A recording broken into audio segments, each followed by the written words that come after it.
This is an orientation for new Disaster Cycle Services volunteers within the American Red Cross of Chicago and Northern Illinois.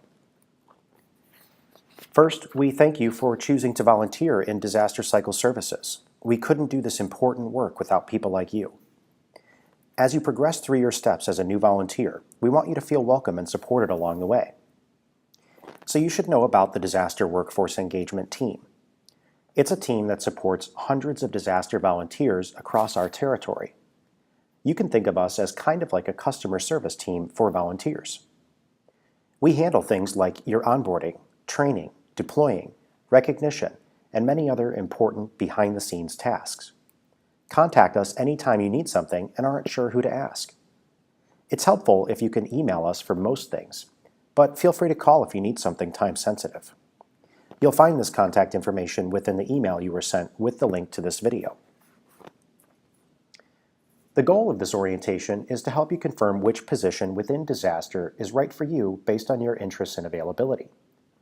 Topics covered in this orientation include an overview of the Red Cross so you understand how we fit into the organization as a whole, a review of our region and the common activities that reflect the needs of our communities.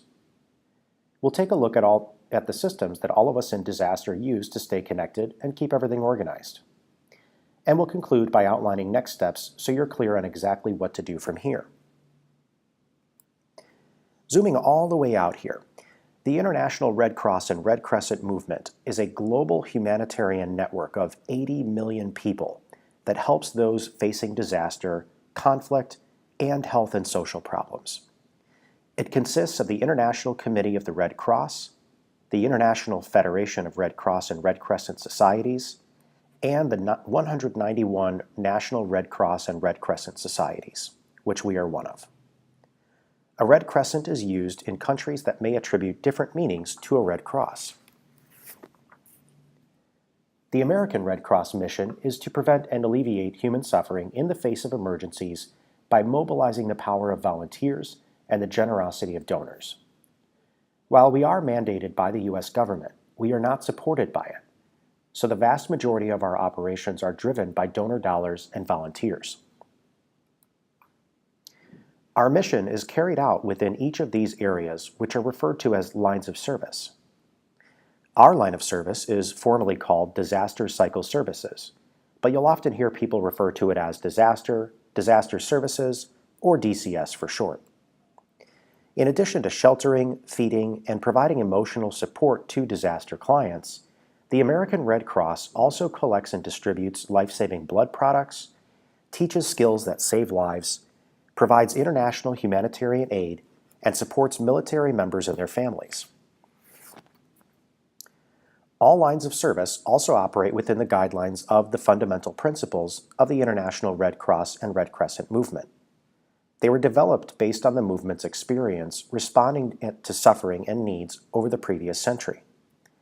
It's important that you know and understand these principles because they can aid you in making decisions when working on behalf of the American Red Cross.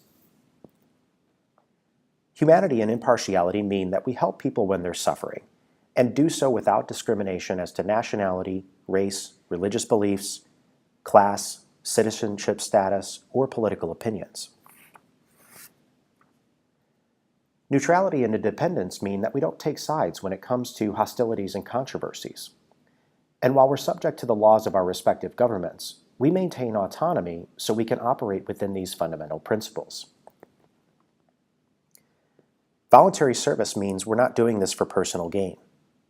Unity means there can only be one Red Cross or Red Crescent Society per country, and it must be open to everyone in its territory. And universality means that while each Red Cross or Red Crescent may provide different services depending on the needs of its communities, we all share a responsibility to help each other. The American Red Cross includes the United States and its territories. It's organized geographically into 7 divisions, with our region being located in the North Central Division. National headquarters is based in Washington, D.C. This structure enables us to leverage local knowledge, collaborate and align with partners, government, and the community at every level, and mobilize quickly in times of disaster. Divisions are further broken down into regions. Our region is Chicago and Northern Illinois, so we are called the American Red Cross of Chicago and Northern Illinois. We serve almost 10 million people across 21 counties in our territory. Our region is further broken down into 3 chapters: Greater Chicago, Illinois River Valley, and Northwest Illinois. You're affiliated with the Greater Chicago chapter if you live in Cook, DuPage, Kane, Lake, or McHenry counties. Illinois River Valley covers Grundy, Kankakee, Kendall, LaSalle, Putnam, and Will counties. And Northwest Illinois covers Boone, Bureau, Carroll, DeKalb, Joe Davies, Lee, Ogle, Stevenson, Whiteside, and Winnebago counties. Regardless of which chapter you're affiliated with, we encourage you to get involved anywhere within our region. Disaster Cycle Services is composed of paid staff members and many volunteer leaders and workers. We're led by Adam Runkle, Regional Disaster Officer. He is supported by program managers and specialists who are paid staff that support volunteer leaders and workers who hold various titles depending on their roles. I'd like to emphasize that last part. Paid staff are here to support volunteer leaders and workers. Something unique about this organization is that it's 90% volunteer-led. So, the vast majority of the work done by the Red Cross is carried out by volunteers. This means that, in addition to the frontline entry-level positions, there are plenty of supervisor and manager-level positions that we need volunteers to fill. If you're the kind of person who would like to take on increasing levels of responsibility, we encourage you to say so and work with other volunteer leaders to make that happen. This also means that even when you're a frontline worker, even as a trainee, our clients are counting on you to follow through on your commitments to the Red Cross. All Red Cross volunteers are asked to stay current on training, fulfill minimum commitments to their teams, be responsive to calls to action, and ask for help when needed. This video is designed to help you decide which team or teams within disaster that you can commit to.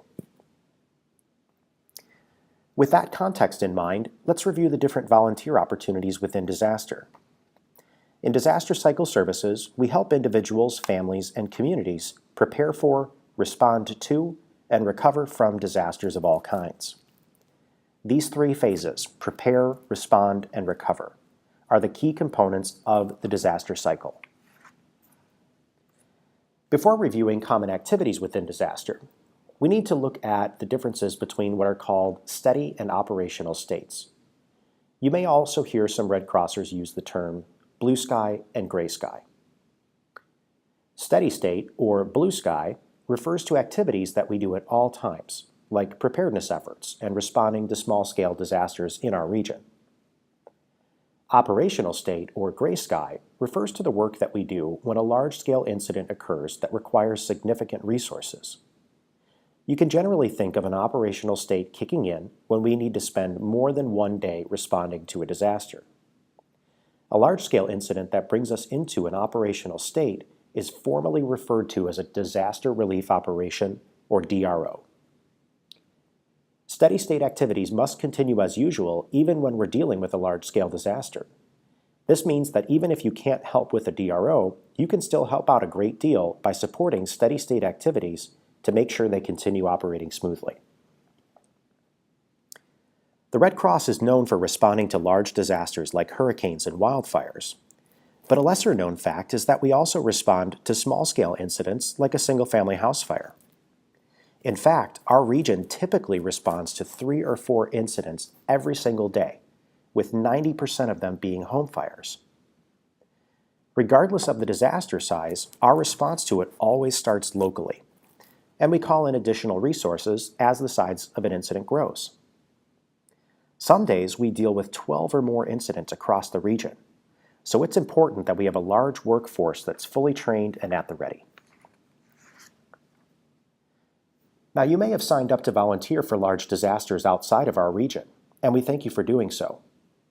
Given the specialized nature of how the Red Cross helps during any size disaster, we ask that you first get involved on a regular basis within our region in order to be considered for a deployment outside of our region. This will ensure that you know Red Cross terminology, systems, and processes when the time comes.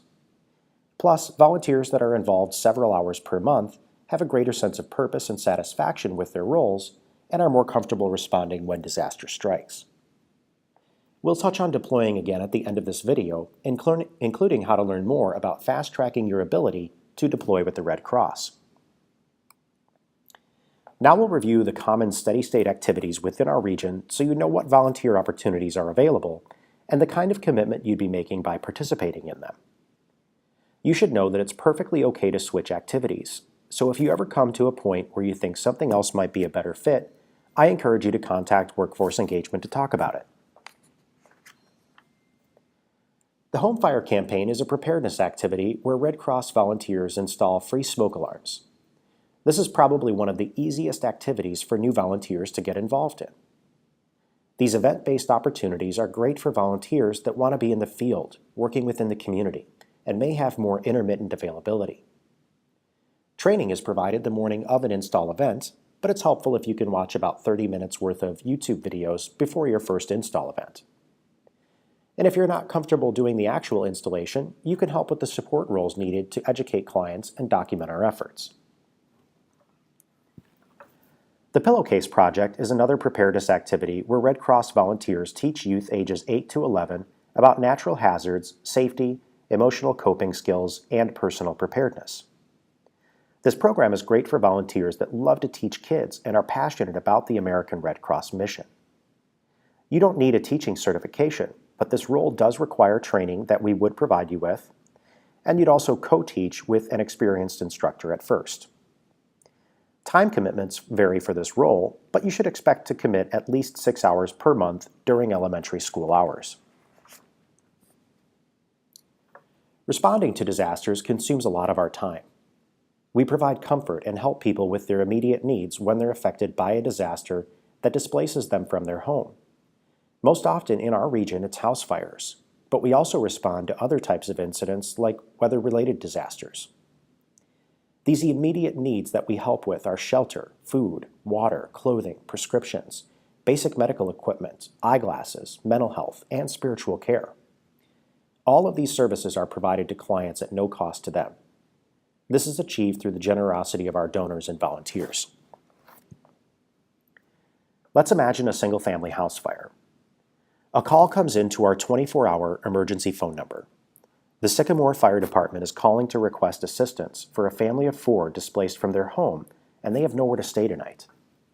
The children don't have shoes, and their parents are overwhelmed from the trauma of the incident. This emergency line is being monitored by a duty officer who takes the call and gathers information about the incident. The job of a duty officer is formerly known as dispatch. The duty officer immediately starts looking for disaster action team members in the area to respond. She finds 2 DAT members who can be there within an hour, gives them the information they need, and will continue to support them throughout the response. Let's pause here for a moment to talk about the realities of being a volunteer duty officer and the commitment you'd be making to this vitally important role. Since disasters can strike at any time and we deal with so many incidents within our region, we have a duty officer active all day, every single day of the year. To provide this kind of round-the-clock coverage, duty officers work in 4-hour rotations. So shifts are 12 a.m. to 4 a.m., 4 a.m. to 8 a.m., 8 a.m. to 12 p.m., and so on throughout the day.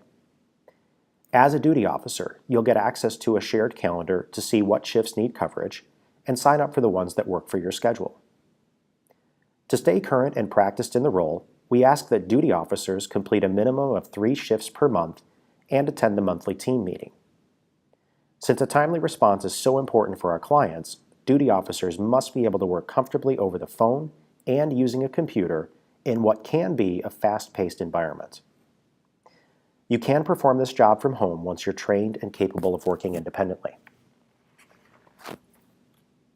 Let's go back to that single-family house fire.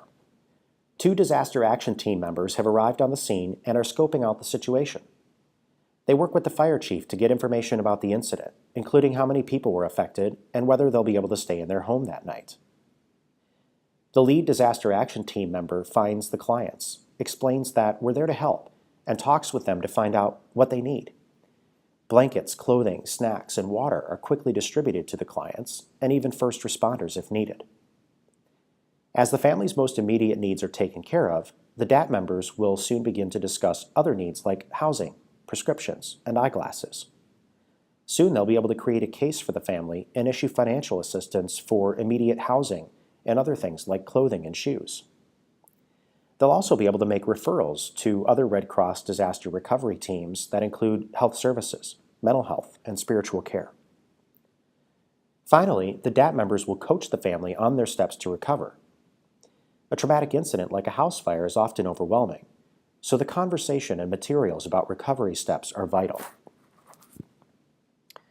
Let's pause for a moment to talk about the realities of participating on the disaster action team and the commitment that DAT members make.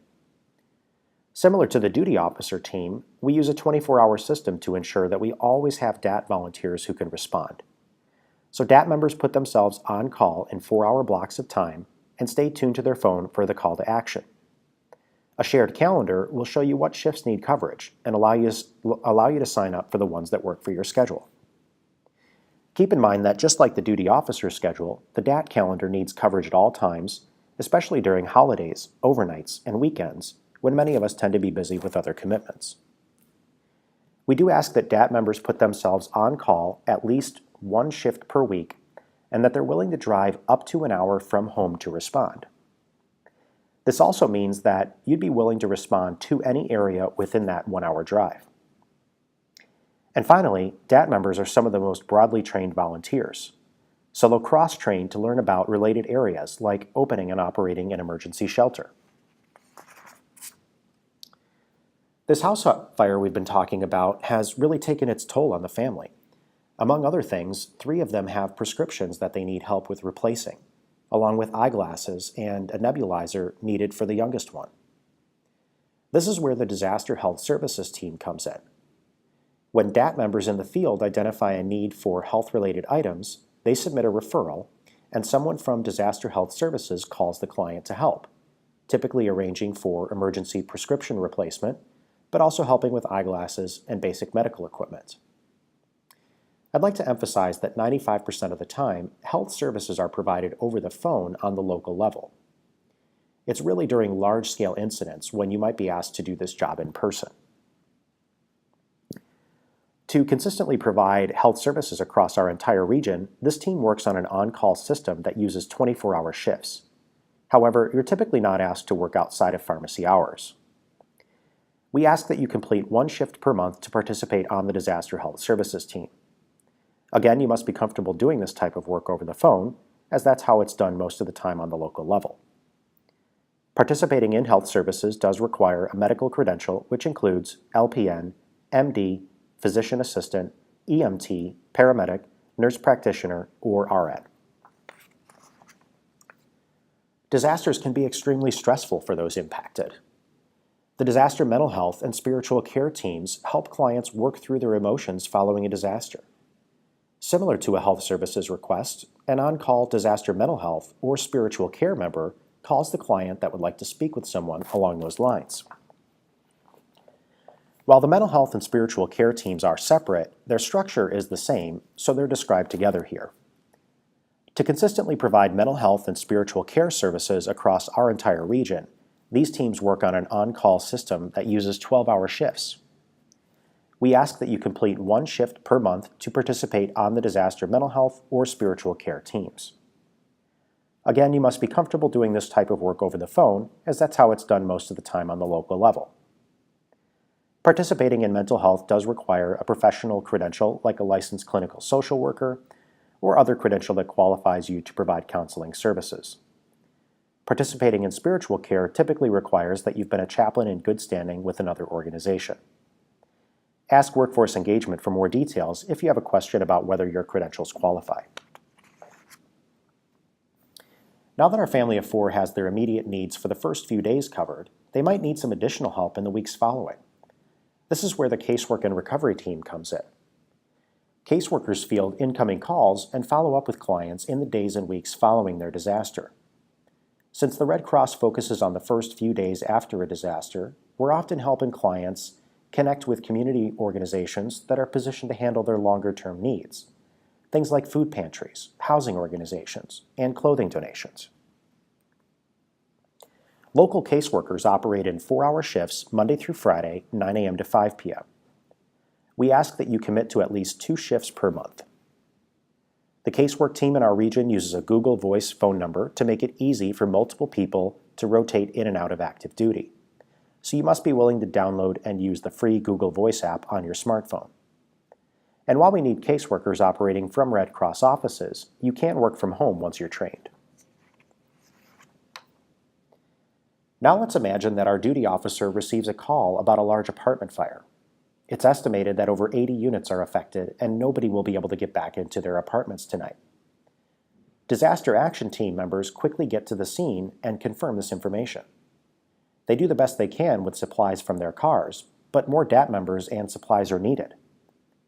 The duty officer calls more DAP members to the scene and starts contacting members of the mass care and logistics teams to help with scaling up our response. At a moment's notice, the mass care team is prepared to activate the canteen, a vehicle designed to serve food and drinks at the scene of a large disaster. Large incidents often equate to longer response times. When clients and first responders are on the scene for many hours, they will eventually need food and drinks. Feeding is the first of 4 main ways the mass care team helps address a large disaster. Providing meals, snacks, and drinks to large numbers of people takes place at fixed or mobile sites. Canteening is a great example of mobile feeding activities. The other way we mobile feed is from an emergency response vehicle, typically for much larger disasters, like tornadoes, where we plan routes through communities that may not be able to reach our fixed sites. A common example of a fixed site is an emergency shelter, which is the second main way that mass care helps with large disasters. As the number of people displaced by a disaster grows, it may be appropriate to open an emergency shelter to cover immediate housing and feeding needs. The Red Cross is commonly turned to for providing emergency shelter across the United States. This is especially true in our region. We're the primary organization that shelters people in the aftermath of a disaster. The third main activity within mass care is the distribution of emergency supplies, what is formerly known as bulk distribution. Distributing supplies is typically done for the largest of disasters like flooding and tornadoes. We'll hand out cleanup kits, toiletries, water, and other items depending on the needs of the communities we're serving. Now is a good time to touch on emergency response vehicles, or ERVs for short. These vehicles help the mass care team provide feeding services and distribute supplies within communities that might not be able to reach us. If you want to drive an ERV, you'll need to complete training requirements for both feeding and distribution of emergency supplies, since we need drivers that are qualified to do both activities. There are additional training requirements for driving and operating an ERV once you've completed training for feeding and distribution of emergency supplies. The fourth area that mass care covers is reunification. This is a service where we reconnect individuals when they've lost contact in the middle of a disaster. There are a few ways we help find loved ones after a crisis. The methods used depend on many factors like the type and magnitude of a disaster. Since much of mass care requires the movement of supplies and providing our services from vehicles, the logistics team is heavily involved in all things mass care.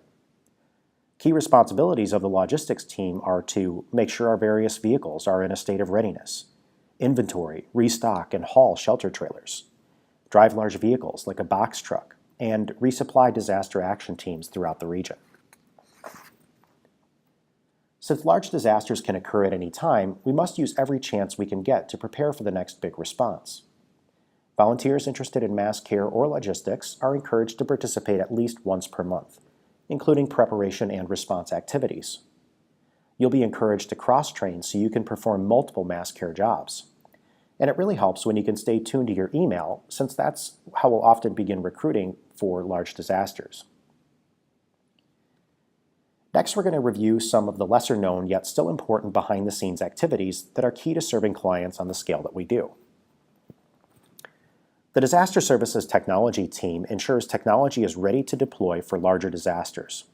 So they work with hardware like phones, satellite communications, radios, computers, etc. New volunteers interested in working with technology hardware should join this team. We ask that at a minimum requirement, you participate once per month, which might include the monthly DST meeting, preparation activities, or participating in a large-scale disaster response. Our Information and Planning group provides situational awareness and data required for effective disaster response management, including information about the scope of a disaster and identifying the needs of varying communities. Damage assessment falls within Information and Planning. They're using some really cool cutting-edge technology to map the effects of disasters, helping operational leaders make better data-driven decisions about where, when, and what services are needed. If you'd like it to work at the intersection of data and its applications in the context of disaster response, the Information and Planning group may be for you. This team is another one that asks that you get involved at least once per month in some way. Our External Relations group coordinates with other organizations and government entities to make sure that Red Cross services meet the needs of various communities. They have a deep understanding of what we do and how we do it. New volunteers are encouraged to join this team if they have a background or experience with a government or partner organization. Commitments to this team vary, but having daytime availability is a common element across the different external relations roles. The final activity I want to share with you is the Disaster Workforce Engagement Team. Again, you can think of us as kind of like a customer service team for all disaster volunteers. We onboard new volunteers, make sure you're trained, and manage a myriad of administrative tasks that support a volunteer workforce composed of hundreds of people across 21 counties. To be able to support the number of people that we do, we're always in need of volunteers who would like to help with this kind of work. It really helps if you have 4 hours per week to commit on a fairly consistent basis and are comfortable working with groups of people. The Workforce Engagement Team also manages training instructors throughout the region, so let us know if you're interested in teaching disaster courses. So far, we've talked a lot about how you can contribute as an individual, but in an increasingly digital world, it's more important than ever that we connect with one another in person. So we encourage you to attend in-person events whenever you can and get to know and take care of other volunteers. This bridges us to the next section, which is about the systems we use to keep everything organized and connect with one another. The DCS Events and Meetings calendar in Volunteer Connection is where you can find events of all types that are available to disaster volunteers. This includes in-person trainings, mass care service projects, monthly activity meetings, and many other events that you might want to participate within. Find the calendar from your Volunteer Connection homepage. Hover over My Shifts and you'll see the calendar as an option. I encourage you to bookmark this calendar and visit it often. Many of the events are open to all disaster volunteers. They're great ways to learn and connect with fellow volunteers. Many events are in person, but some are not, so be sure to review event descriptions and look at location information. This is a snippet of some of the listings on the DCS Events and Meetings calendar. Since our territory covers so much ground, we start in-person event descriptions with the chapter acronym and put the specific town in parentheses so you can quickly see what might be nearby. Some of our events are purely conference calls out of convenience for everyone across our region, so be sure to read the event titles and descriptions so you know whether an event is held in person or over the phone. There's also some color coding involved to help you quickly hone in on events for a specific activity. A breakdown of the colors is at the top of the calendar page. When you see events in blue on the calendar, it means that they apply to everyone in disaster, so you'll see the monthly volunteer meetings in blue, and we encourage you to participate in those regularly. You should feel free to attend events across our region, regardless of which chapter they fall within or whether they're geared towards a specific team. Since we're talking about Volunteer Connection, I'd like to point out some other key features of your homepage that you'll want to be aware of. My Profile is where you can upload a profile picture and update your contact information. This is especially important for your email address, since we typically recruit volunteers for large disasters within our region over email. Hovering over My Groups will let you select group pages that are specific to the local positions that you're working within. Now I'd like to zoom in on the links in the upper right corner of your Volunteer Connection homepage. It's here that you'll find links to our online training system called EDGE and the Red Cross intranet called The Exchange. Both of those systems use what's called single sign-on, which means you should be able to get into them automatically when logged into Volunteer Connection. Edge contains hundreds of online trainings that are available free of charge to all Red Cross volunteers. You'll be sent a course list detailing which ones to take depending on the positions that you want to work within. Use the search bar in the upper right corner to quickly find a course. Suggestions start to come up as you type. Results with a blue computer screen icon are online courses. Click on the My Transcript button to see the courses that you have in progress and have completed. Keep in mind that the default view for your transcript is to show you the ones that you have in progress. You can change this view to see your completed courses by clicking on the drop-down menu that says Active. You should know that Edge doesn't work on tablets or mobile phones at this time, and if you have any technical issues, the IT support number will be included with your course list. IT support is typically available Monday through Friday. All training offered by the Red Cross is free of charge to disaster volunteers. This includes first aid CPR, so mention to Workforce Engagement when you talk with us that you'd like the promo code for first aid CPR if you're interested in that class.